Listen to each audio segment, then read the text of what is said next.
தெரியாமல் நீங்கள் திருட்டு பிரியாணி சாப்பிட்டதுக்கு நான் சப்போர்ட் பண்ணிட்டேன்னு நினைக்கிறேன். அன்ஷிதா, விஜய் விஷால், தர்ஷிகா, ஆர்ஜே ஆனந்தி, அருண் இவங்க 5 பேர் உட்காந்து அந்த திருட்டு பிரியாணியை சாப்பிட்டுட்டு இருக்காங்க. சரி, நீங்கள் சாப்பிட்றது வரைக்கும் ஓகே, நீங்கள் அதை கேட்காம சாப்பிட்டது தப்பு, இருந்தாலும் மன்னிச்சு விடலான்னு பார்த்தா சாப்பிட்றது திருட்டு பிரியாணி. இதில் கிண்டல் யாருன்னு பார்த்தா முத்துக்குமரனை இருந்து பயங்கரமாக கிண்டல் பண்ணுறாங்க. அன்ஷிதாவும் அருணும் எதுவும் பேசலை, மிச்சம் எல்லாரும் வந்து செம்மையாக கிண்டல் பண்ணிட்டு இருக்காங்க.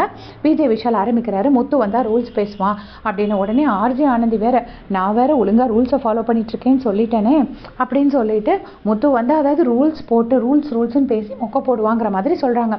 உடனே தர்ஷிகா சொல்கிறாங்க, அந்த ஆள் உருப்படியாக ஒரு உருளைக்கிழங்கு தோலை கூட உரிக்க விட மாட்டேங்கிறாங்க. இவங்க எப்போ உரிக்க விடும்போது முத்து வந்து இப்போ தடுத்து நிறுத்தினாருன்னு நமக்கு ஒன்றும் புரியலை. அது எந்த இன்சிடென்ட்டு சொல்கிறாங்கன்னு ஒன்றும் தெரிய மாட்டேங்குது. ஸோ இவங்க எல்லாம் இப்படி சொல்லிட்டு இருக்காங்க. இதில் தர்ஷிகா சொல்கிறாங்க, நிலாச்சோறு கூட்டாஞ்சோறுன்னு நம்ம மொத்தமாக ரவுண்டாக சாப்பிட்றத விட இந்த 5 பேர் சேர்ந்து இப்படி திருட்டு பிரியாணி சாப்பிட்றது தான் அவங்களுக்கு ரொம்ப நல்லா இருக்கும். அருணுக்கு இந்த திருட்டு பிரியாணி சாப்பிட்றது சொர்க்கம் மாதிரி இருக்கான். அன்ஷிதா வந்து குக் பண்ண சாப்பிட்றத தவிர வேறு எதுவுமே பேசலை, அவங்க பேசாமல் உட்காந்துருக்குறாங்க.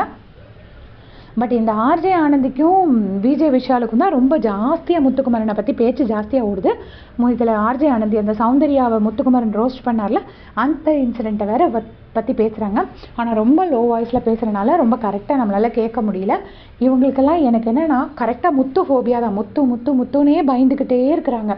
நேற்று தர்ஷிகா ஒரு இன்சிடெண்ட்டில் சொல்லும்போது முத்து கிராஃபும் என்ன மாதிரி தான் சொல்லிட்டு 2 வாரம் முத்துன்னு அப்படி ஒரு 5 வாட்டி முத்து பேரை சொல்கிறாங்க. ஸோ எனக்கு தெரிஞ்சு தூங்கும்போது எழுப்புனா கூட இவங்க முத்துன்னு தான் சொல்லுவாங்க போல இருக்கு. அத்தனை பேர் சரி பிரியாணி தான் சமைச்சு சாப்பிட்றீங்க, அவ்வளோ நாக்கில் தேனா இன்னைக்கு தான், சூப்பராக இருக்குதா, அமிர்தமா, சொர்க்கமா என்னெல்லாமோ சொல்கிறாங்க. சாப்பிட்றீங்களா, திருப்தியாக சாப்பிட வேண்டியதானே, எதுக்கு உங்களுக்கு முத்து பற்றி பேச்சு? சாப்பிடும்போது கூட அவர் பேசாமல் தூங்கிட்டு இருக்காரு. ரூல்ஸை நீங்கள் ஃபாலோவும் பண்ண மாட்டீங்க, ஃபாலோ பண்ணுற வரைக்கும் நக்கல் வேறு அடிப்பீங்க. இது நம்ம பார்த்துட்டே இருக்கணும். ஸோ நீங்கள் சொல்லுங்கள் கைஸ், இவங்க இப்படி சாப்பிட்டது பத்தாதுன்னு முத்துக்குமரனை வேறு கிண்டல் பண்ணுறது சரின்னு நினைக்கிறீங்களா இல்லையான்னு மறக்காமல் கமெண்ட்ஸில் சொல்லிடுங்க. தேங்க்ஸ் ஃபார் வாட்சிங்.